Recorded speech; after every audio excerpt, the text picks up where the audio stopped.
Hi friends, കഴിഞ്ഞ ക്ലാസ്സിൽ മെറ്റീരിയൽസിൻ്റെ classification നമ്മൾ പഠിച്ചായിരുന്നു. ഇന്നത്തെ ക്ലാസ്സിൽ ഇലക്ട്രോണിക് കമ്പോണൻസിൻ്റെ ക്ലാസിഫിക്കേഷനാണ് പഠിക്കുന്നത്. അതിൽ ഇലക്ട്രോണിക് കമ്പോണൻസിനെ ആക്റ്റീവ് കമ്പോണൻസ്, പാസീവ് കമ്പോണൻസ് എന്ന് തിരിച്ചിട്ടുണ്ട്. അതിൽ ആക്റ്റീവ് കമ്പോണൻസിൽ tube device, semi conductor device എന്ന് പറയും. സെമി കണ്ടക്ടർ എന്താണെന്ന് നിങ്ങൾക്കറിയാമല്ലോ, കഴിഞ്ഞ ക്ലാസ്സിൽ പഠിച്ച. ആക്റ്റീവ് കമ്പോണൻറ്റ്, പാസീവ് കമ്പോണൻറ്റ് ഇതിനെക്കുറിച്ച് മാത്രം പഠിച്ചാൽ മതി. ട്യൂബ് ഡിവൈസിനെ കുറിച്ചും സെമി കണ്ടക്ടേഴ്സിനെ കുറിച്ചും ഇതിൽ പഠിക്കേണ്ട ആവശ്യമില്ല. ഈ സിലബസിൽ അതില്ല. സോ ആക്റ്റീവ് കമ്പോണൻസ് എന്താ, പാസീവ് കമ്പോണൻസ് എന്താണെന്ന് പഠിക്കുകയാണെങ്കിൽ, ആക്റ്റീവ് കമ്പോണൻസ് അതിന് വർക്ക് ചെയ്യാനായിട്ട് ഒരു എക്സ്റ്റേണൽ പവർ സോഴ്സ് ആവശ്യമാണ്. It require an external power for performing their function. അതിൻ്റെ ഫങ്ഷൻ ചെയ്യാനായിട്ട് ഒരു എക്സ്റ്റേണൽ പവർ സോഴ്സ് ആവശ്യമുള്ള components active components.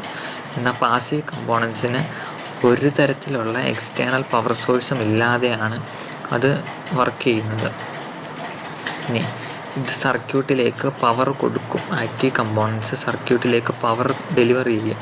Passive components സർക്യൂട്ടിൽ നിന്ന് കറണ്ട് അക്സെപ്റ്റ് ചെയ്യുകയാണ് ചെയ്യുക. അതായത് സർക്യൂട്ടിലേക്ക് കറണ്ട് കൊടുക്കത്തില്ല, ബട്ട് ആ കറണ്ട് എടുക്കും. അപ്പോൾ ഇവിടെ കുറച്ച് മുമ്പ് ഞാൻ പറഞ്ഞല്ലോ, എക്സ്റ്റേണൽ പവർ സപ്ലൈ ഒന്നും വേണ്ടെന്ന്. ഇവിടെ എക്സ്റ്റേണൽ പവർ സപ്ലൈ വേണ്ട, ബട്ട് സർക്യൂട്ടിൽ നിന്നും കറണ്ട് എടുത്ത് അതിനെ കൺട്രോൾ ചെയ്യും. അതാണ് ഇതിൻ്റെ ഫങ്ഷൻ. ആ ഫങ്ഷൻ അത് ചെയ്യും. അതിനുവേണ്ടി സെപ്പറേറ്റ് പവർ സോഴ്സ് ഒന്നും കൊടുക്കേണ്ടതെന്നാണ് ഉദ്ദേശിക്കുന്നത്. ഇനി ആക്റ്റീവ് കമ്പോണൻസ് എനർജി ഡോണർ എന്ന് അറിയപ്പെടും. കാരണം സർക്യൂട്ടിലേക്ക് പവർ ഡെലിവറി ചെയ്യുന്നുണ്ടല്ലോ, അതുകൊണ്ട് എനർജി ഡോണർന്നും. ഇവിടെ സർക്യൂട്ടിൽ നിന്ന് പവറിനെ എടുക്കുന്നുണ്ട്. പാസീവ് കമ്പോണൻസിനെ എനർജി അക്സെപ്റ്റർ എന്നും അറിയപ്പെടും. ഇതിൻ്റെ മെയിൻ ഉദാഹരണമാണ് diode, transistor, BJT bipolar junction transistor, FET field effect transistor, SCR silicon control rectifier.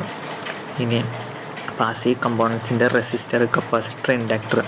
ഈ റെസിസ്റ്റർ എന്തിനാണ് ഉപയോഗിക്കുന്നത്? റെസിസ്റ്റൻസിന് വേണ്ടിയാണ് റെസിസ്റ്റർ ഉപയോഗിക്കുന്നത്. ഇതിലൂടെ ഒരു കറണ്ട് ഫ്ലോ ഉണ്ടാകുമ്പോൾ അതിനെ ഒപ്പോസ് ചെയ്തോളും. റെസിസ്റ്ററിലൂടെ ഒരു കറണ്ട് കടത്തി വിടുമ്പം അവിടെ അത് റെസിസ്റ്റ് ചെയ്തോളും.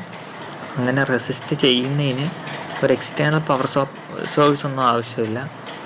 ജസ്റ്റ് ആ റെസിസ്റ്റ് ചെയ്യേണ്ട കറണ്ട് മാത്രം കടത്തി വിട്ടാൽ മതി. അതുകൊണ്ടാണ് ഇതിന് എക്സ്റ്റേണൽ പവർ സോഴ്സ് ഒന്നും ഫങ്ഷൻ നിറവേറ്റാനായിട്ട് ആവശ്യമില്ലെന്ന് പറയുന്നത്. പക്ഷേ ഇവിടെ അങ്ങനെയല്ല. BJTക്ക് ഒരു ഗേറ്റ് വോൾട്ടേജ് എന്തായാലും നമ്മൾ കൊടുക്കണം. ഒരു ഗേറ്റ് സിഗ്നൽ കൊടുക്കുമ്പോഴാണ് ഇവിടെ BJT, FET അങ്ങനെയുള്ള ട്രാൻസിസ്റ്ററുകളൊക്കെ വർക്ക് ചെയ്യുന്നത്. അപ്പോൾ ഇത് മനസ്സിലായെന്ന് വിചാരിക്കുന്നു. മറ്റൊരു ക്ലാസ്സിൽ കണ്ടുമുട്ടാം. ബൈ.